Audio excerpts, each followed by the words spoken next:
Life was simple, beautiful even. I was young, working at a cozy bookstore downtown. My days were filled with the smell of old paper and the quiet murmur of turning pages.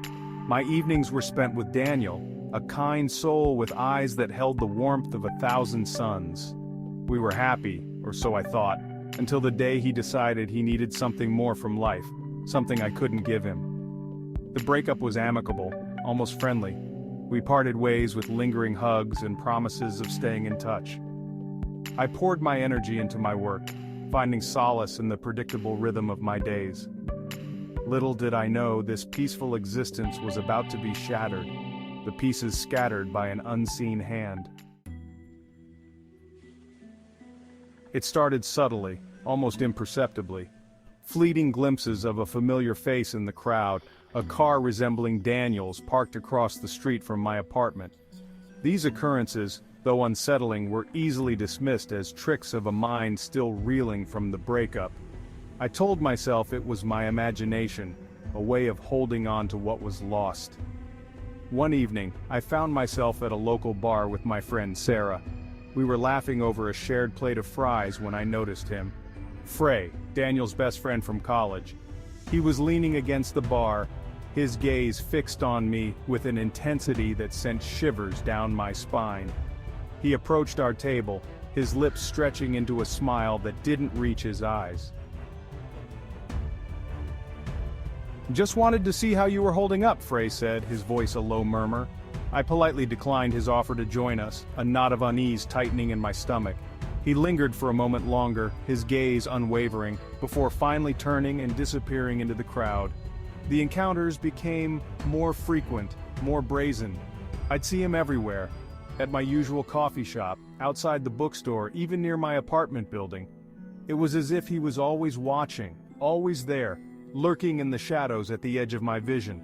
The fear, once a distant murmur, began to crescendo into a deafening roar. My once peaceful life was now a minefield of anxiety. Sleep became elusive, haunted by nightmares of being chased, of being watched. I started taking different routes to work, avoiding my usual haunts, but it was no use. He always found me. One particularly harrowing evening, I was walking home from work when I noticed a car slowly trailing behind me. My heart pounded in my chest, my breath catching in my throat. I quickened my pace, my eyes darting around for any sign of help. The car, too, accelerated, its headlights casting an eerie glow on the deserted street ahead. I was at a bowling alley with Sarah, trying to forget the growing fear that was consuming me. But even amidst the clatter of bowling pins and the laughter of other patrons, I couldn't shake off the feeling of being watched. As I turned around after a particularly enthusiastic throw, my blood ran cold. Frey was there, standing by the arcade games, his gaze fixed on me. This time I couldn't ignore it. This wasn't a coincidence. I excused myself from Sarah and marched towards him, my fear giving way to anger. "Why are you doing this?" I demanded, my voice trembling with a mixture of rage and terror. Frey didn't flinch, he simply stared at me, his eyes cold and calculating. "You should have chosen me," he finally said, his voice a menacing whisper. My blood ran cold. It was in that moment, as the words tumbled out of his mouth, that I realized the depth of his obsession. He had always been in love with me, harboring a silent, unrequited love. Daniel's rejection of his advances had only fueled his rage, twisting it into a dangerous obsession with me, the woman he blamed for his friend's unhappiness. The realization hit me like a physical blow, leaving me breathless and terrified. Panic seized me. I spun around and fled, his chilling laughter echoing behind me.